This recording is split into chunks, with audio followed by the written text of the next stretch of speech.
네, 오늘 MZ세대가 원하는 미래 핀테크 서비스에 대해서 함께 말씀을 나눠보도록 하겠습니다. 저는 카카오와 네이버는 어떻게 은행이 되었나의 저자 김강원입니다.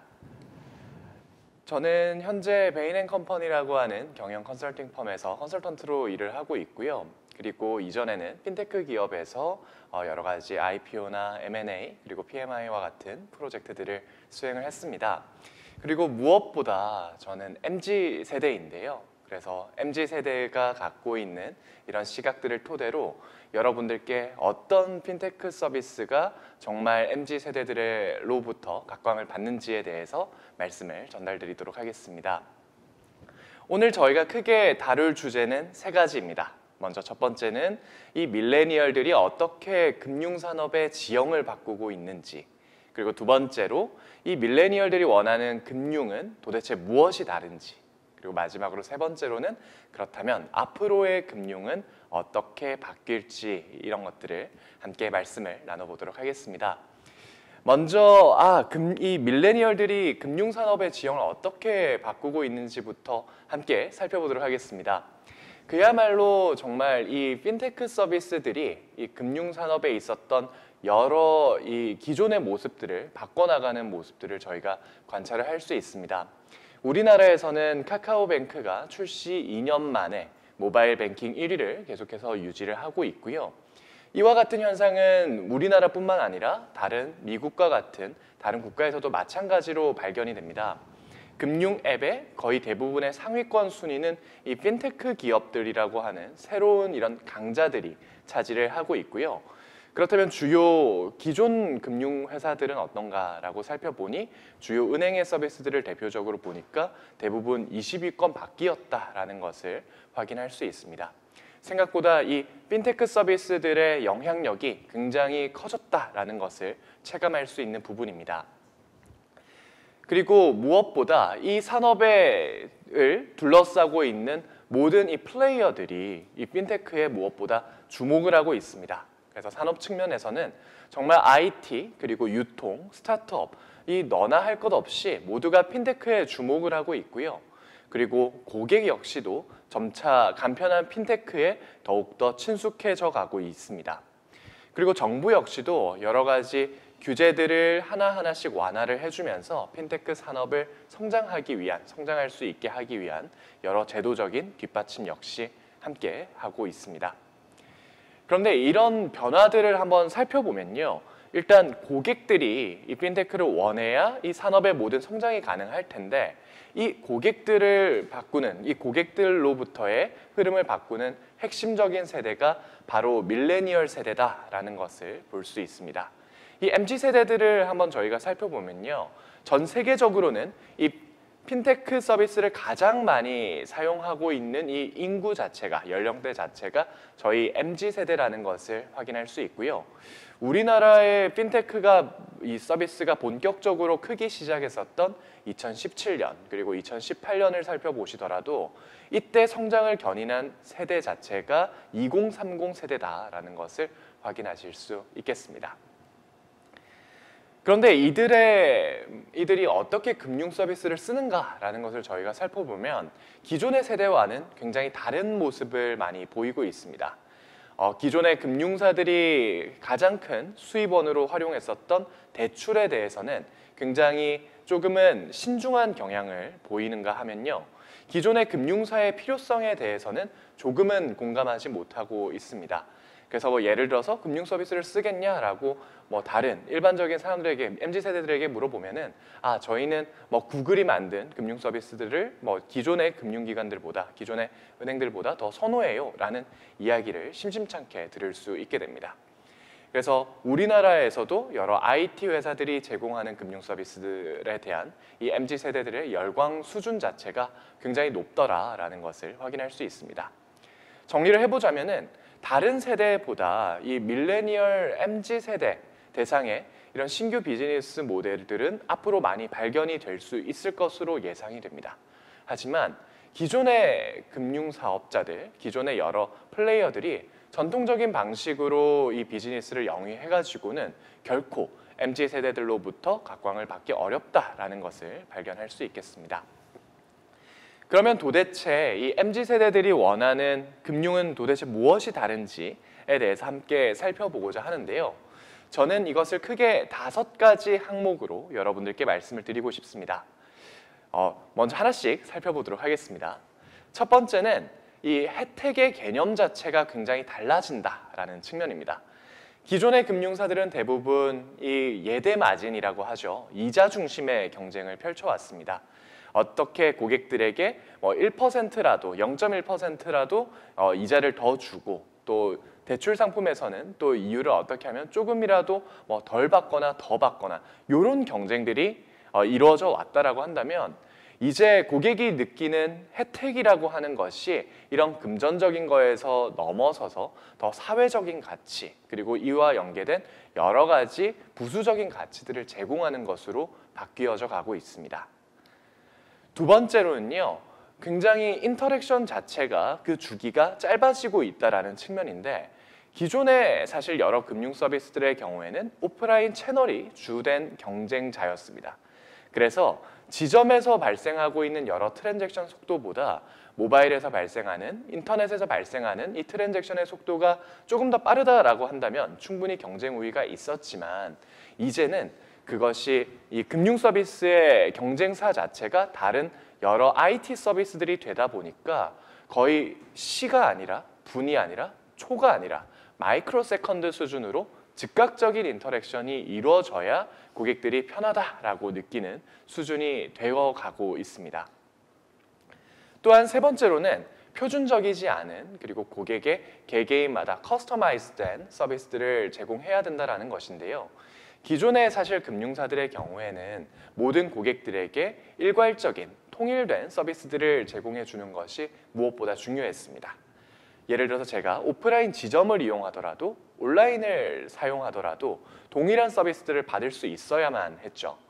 하지만 이런 것들이 조금씩 바뀌어져 갑니다. 여러 가지 AI 기술들이 도입이 되고 그리고 고객들에게 여러 데이터들을 받게 되면서 맞춤형 서비스들을 제공해 줄 수 있는 가능성이 훨씬 더 커져가고 있습니다. 그래서 고객들이 정말 나에게 딱 맞는 서비스들을 내에게 제공을 해주는구나 라고 하는 느낌을 드리는 것이 굉장히 중요해지고 있습니다. 또한 네 번째로는 이런 서비스를 제공하는 과정에서 UX가 굉장히 극단적으로 간소화된다는 것을 볼 수 있는데요. 앞서 보시면 오프라인에서 앞선 금융 서비스들을 보시면 과거에는 고객이 어떻게 우리 서비스들을 쓰고 그리고 그들이 어떤 생각을 하면서 어떤 예를 들어서 오류들이 서비스들을 쓰는 과정에서 발생하고 이런 것들을 정보를 충분히 가져가지 못했습니다. 하지만 IT 서비스들 베이스들의 여러 개발자들 이런 회사들이 이런 금융 서비스들에 참여하다 보니까 고객들이 IT 환경에서 이 서비스들을 이용하는 행태에 대한 이해도가 훨씬 더 높아져 가고 있습니다. 그래서 어떻게 하면 고객들이 하나의 단계라도 더 적게 거쳐가지고 서비스들을 쓸 수 있을까? 그리고 다른 서비스들하고 연계한 서비스들을 제공할 수는 없을까라고 하면서 프로세스들이 굉장히 단축되고 그리고 고객들의 서비스를 쓰는 이 경험 역시도 훨씬 더 제고되어 가고 있습니다. 또한 마지막 하나의 트렌드는 굉장히 딱딱한 조언보다 공감을 통한 친밀도를 형성하는 것이 중요해지고 있다는 것인데요.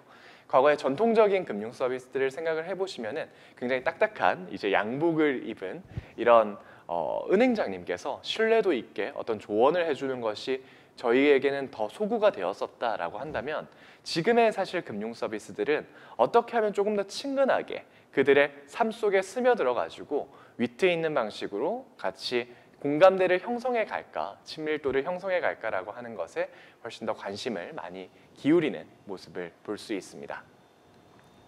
그래서 제가 대표적으로 한 3개 회사 정도의 사례를 여러분들과 공유를 해보려고 하는데요.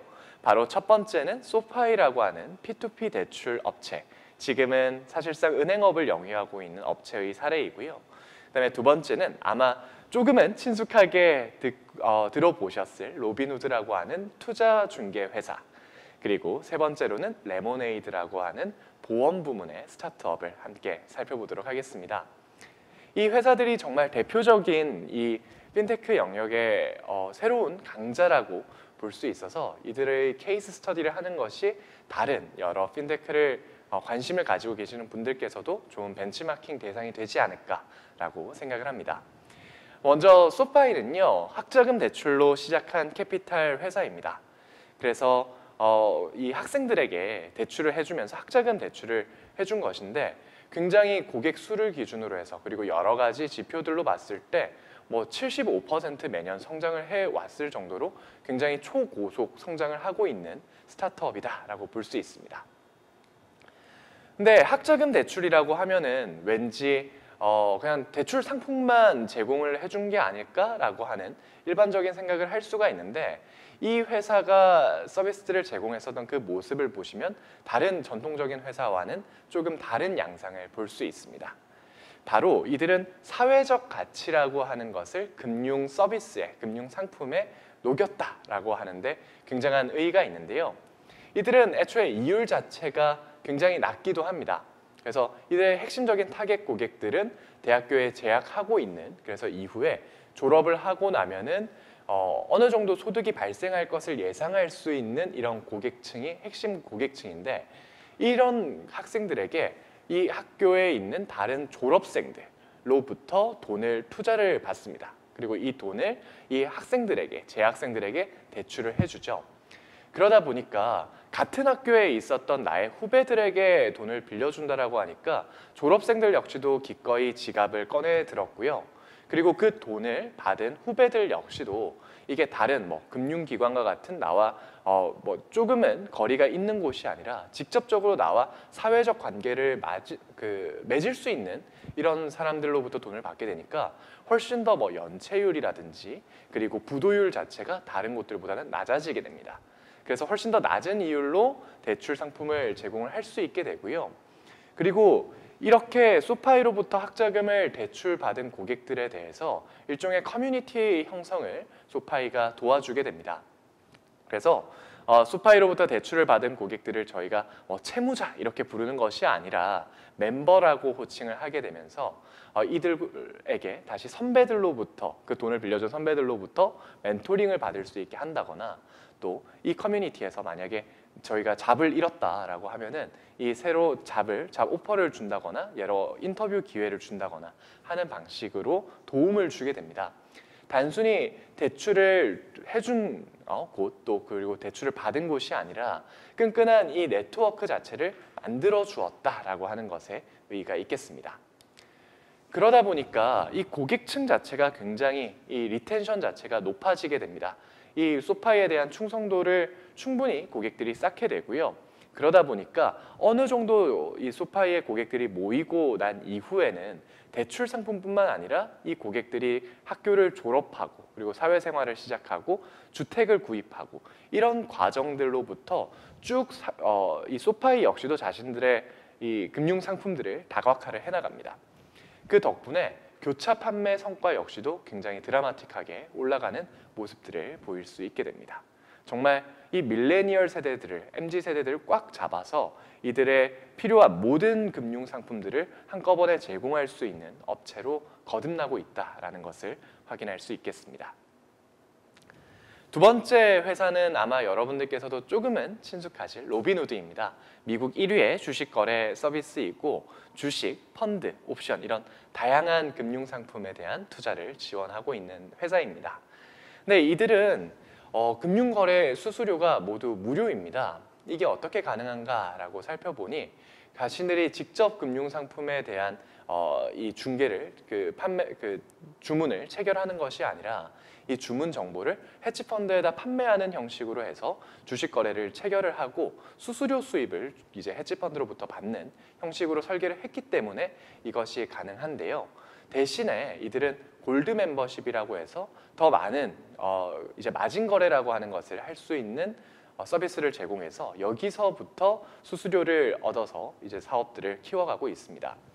그런데 애초에 기본적인 금융상품 거래 수수료가 무료이다 보니까 이 고객들이 굉장히 많이 유입이 되게 됩니다. 그래서 이 고객 트래픽이 굉장히 많이 모여지게 되니까 일종의 여러 가지 다른 서비스들을 붙일 수 있는 가능성들이 높아지게 되고, 그러다 보니 투자 상품에 대해서는, 투자 영역에 대해서는 고객들을 굉장히 놀라운 속도로 흡입을 하게 됩니다.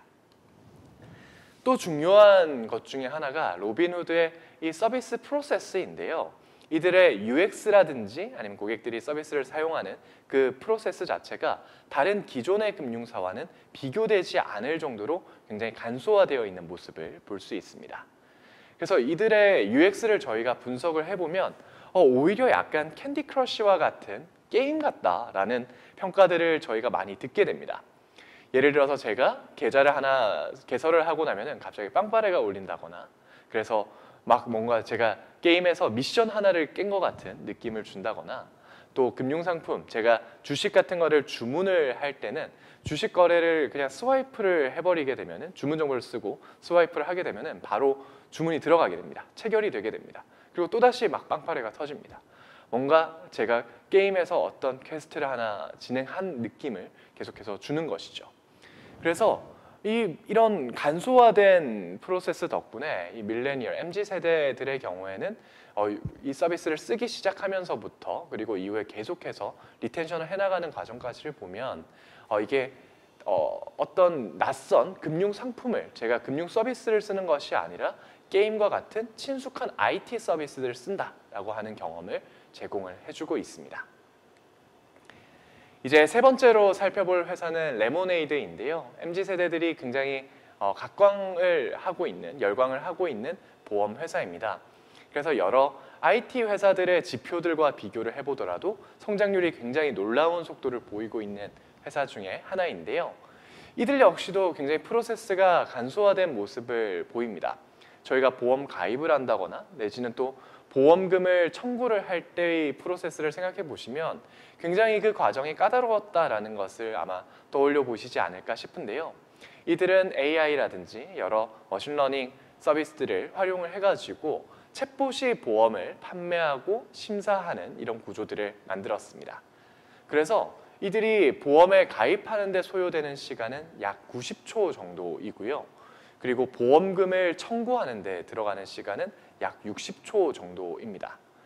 제가 일반적으로 보험 서비스를 쓸 때 보험 가입은 예를 들어서 조금 쉬울 수 있다 하더라도 보험금 청구 같은 것은, 제가 돈을 다시 돌려받는 것은 굉장히 까다로운 여러 문서들을 제출해야 되는 이런 경우들이 많았는데, 이들의 과정들을 살펴보시면 굉장히 빠른 속도로 내가 모바일에서 바로 신청할 수 있게끔 해두어서 거의 뭐 60초 정도면은 충분히 이 보험금 청구를 할 수 있을 정도로 프로세스가 간소화되어 있다는 것을 확인할 수 있습니다. 실제로 이들은 보험금을 가장 빨리 지급한 것으로 기네스북에 등재가 되어 있기도 합니다. 그리고 또한 이들은 이 MZ세대가 중요하게 생각하는 것 중에 하나가 사회적 가치라고 해서 저희가 정말 이들이 너무나 잘못된 수수료를, 예를 들어서 비사회적인 이런 그 수수료를 받지 않는 것 역시도 중요한 가치라고 생각하게 되는 경우가 많은데, 이들은 여러 위험률 차이, 그러니까 실제로 고객들이 보험금을 그렇게 많이 타가지 않아서 발생한 이런 이익 같은 경우에는 비영리 단체에다 기부를 할 수 있게 한다던가, 또 운용 프로세스를 정말 자동화해서 사업비를 최소화해서 보험금에 대해서 고객들의 신뢰를 얻는 것을 통해서 고객들에 대한, 이 고객들이 보험에 갖고 있는 인식 역시도 개선해 나가는 모습을 보입니다. 그래서 지속적으로 성장할 수 있는, 보험에 대한 고객들의 리텐션 자체를 높일 수 있는 기반을 마련하고 있습니다. 그래서 한번 정리를 해보는 시간을 가지려고 합니다. 앞으로 지금까지의 금융과 그리고 앞으로의 금융이 어떻게 바뀌어 가고 있는가라는 것을 살펴보면은, 기존의 사실 디지털 금융이라고 하는 것은 조금은 백오피스를 효율화하고 자동화하는 것에 포커싱을 많이 맞췄습니다. 그리고 어떤 오프라인에서의 금융상품을 온라인에서 판매를 한다거나, 또 한 채널에서 제공되고 있던 금융상품을 여러 채널에 제공하는 것에 조금은 주안점을 두는 모습을 보였습니다. 하지만 MZ세대들이 열광하고 있는 새로운 금융상품들은 어떻게 하면 디지털을 활용해서 새로운 고객 경험을 창출할까라고 하는 것에 조금 더 관심을 두고 있게 되고요. 더 세분화되어서 더 전문화되어서 고객 한 명 한 명에게 커스터마이즈된 새로운 서비스들을 제공하는 것에 조금 더 많은 관심을 두고 있다라는 것을 확인하실 수 있겠습니다. 그래서 이 핀테크 회사들이 지금은 조금은 아주 넓은 고객들을 서브를 하지 않는 경우들도 있습니다. 또는 일단 플랫폼에서 자신들의 금융 상품들을 단순히 가입을 하게 한다거나 굉장히 지급 결제라든지 송금과 같은 조금은 금융의 본질하고는 조금 거리가 있는 이런 서비스들을 중심으로 사업을 영위를 하는 경우가 많습니다.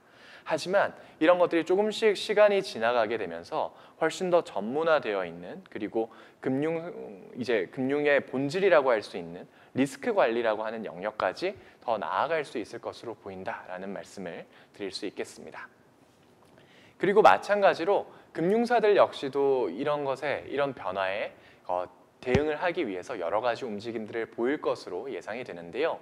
MZ세대들이 굉장히 많이 사용하고 있는 다른 연계 서비스들과 하나씩 자신들의 금융 상품들을 묶어가면서 여러 산업에 직접 진출해 나가는 모습 역시도 조금 더 활발해지지 않을까라고 하는 생각을 가지고 있습니다. 다시 말씀드리면 MZ세대들이 직접 금융 상품을 소비하는 곳에서 자신들의 서비스 역시도 제공하려는 모습들이 조금씩 관찰된다라는 것을 알 수 있겠습니다. 네, MZ세대들은 어느새 이 금융 상품들의 금융 서비스 시장들을 바꾸어가는 핵심적인 축으로 등극을 하고 있습니다. 그리고 이들은 단순히 어떤 금융 상품을 소비를 하는 것에서 넘어가서 새로운 금융 서비스들에 대한 새로운 요구들을 하고 있습니다. 그래서 여기에 여러 플레이어들이 어떻게 대응하느냐라는 것이 굉장히 중요한 화두로 떠오르고 있는데요.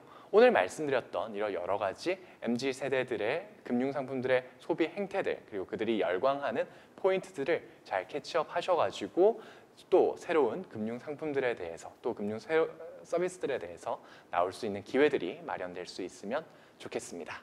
감사합니다.